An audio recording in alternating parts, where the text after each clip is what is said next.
Alright guys, a short update today. In principle, Bitcoin is still in a kind of a sideways price action. Of course, we moved up from $7,700 to $8,500. It's a decent move, but still we are continuing to go lower after that. It may be considered as just a consolidation, but still the threat of dipping lower is very high. And technically the picture is quite bearish, especially the volume profile. I think I will talk about the volume maybe in a different episode because it's a very separate story and it requires a special time dedicated to that. But today I was going to talk about a few positive things among all the other bearishness. So first of all, we tested 200 days moving average, you see, and the thing is we actually didn't go above it, so we can't hold above this moving average. We had a pullback, but now we can see that in principle the price is kind of crawling around this moving average constantly. And in fact, if it would be very different, the opposite, for example, the price will go higher than this moving average and try to hold above it, but still would be very close to this moving average, and eventually it's almost guaranteed that it will break it. Right now the situation is more positive in my opinion, because when you see the price is moving like that, it's trying to test this moving average many times.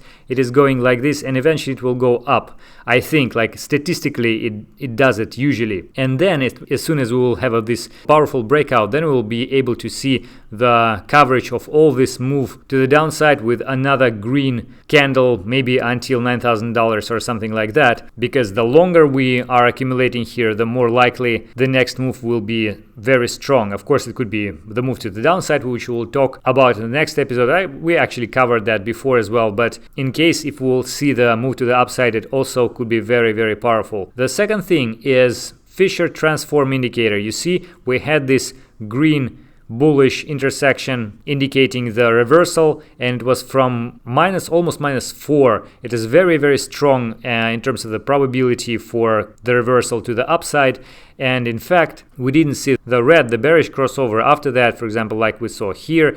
And the other case when we had even the lower Fisher is in 2018, when we had the drop from 6 to 3K. So in fact, there's not so much room to fall, because otherwise we will be very on the level of the previous major correction, major dump. And by the way, if we look at the weekly time frame, Fisher right now is at the level of almost -2, which is also quite low. And again, in the previous correction in November, it was -3. So I wouldn't expect it to go to that low level. So probably at some point we need to see the reversal of that indicator. And now what I was going to point out as well is the Fibonacci retracement. So you see, if we'll draw the Fibonacci retracement from the lower level of like $3,000 to $14,000 as the upper level, then we have these three major retracement levels: 38.2, 61.8, and 78.6. So the first one we didn't hold, we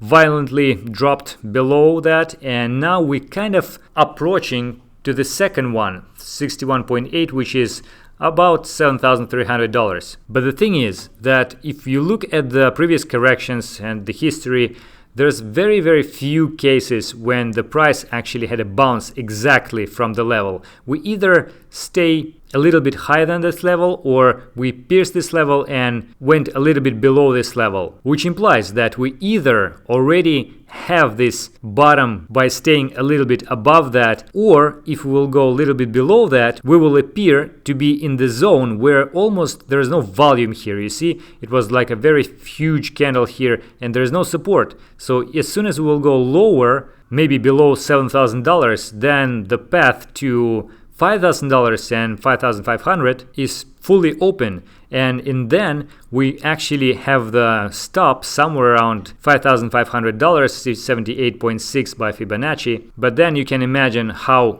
huge the drop would be. It would be completely not a bull market at all. I mean, by any stretch, this can't be counted as a bull market, and then we may see lower and lower price. And again, this is the game of probabilities, like what's the chance of the fact that all of that is fake, is kind of a bubble rally which will be over very soon, like this, and then we can see maybe another low. Well, in my personal opinion, the chance is not that high. I mean, it's lower, much lower than the fact that this is just a correction, even at this point. But again, this is a very, very important level. And if it will go lower, then you see what could happen after that. All right. And also, I wanted to point out this thing. There's an altcoin called Energy, NRG ticker. So they have their airdrop round 4. Now it is for everyone, like all the countries around the world. Maybe actually you already participated, but why I pointed this out is that you can get something like 100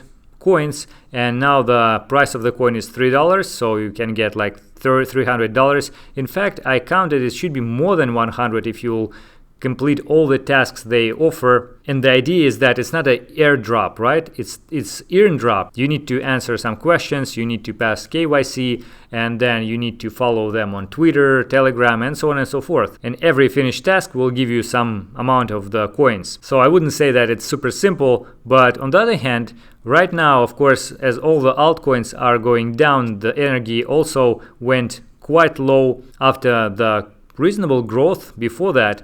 But the thing is, the results of the airdrop will be somewhat within few months from now. So if altcoins will finally go up from at some point, then you will see that the price may be like $5, $6, $10, and then those 100 coins wouldn't be not bad to have. Okay, just if you have some time, participate, try to see what's there. At least you will find more about cryptocurrencies and maybe learn something new. But so far, let's continue to look at what's happening with Bitcoin price, and I will share with you my thoughts. Please follow Telegram channel if you didn't yet. There is more like short-term data there.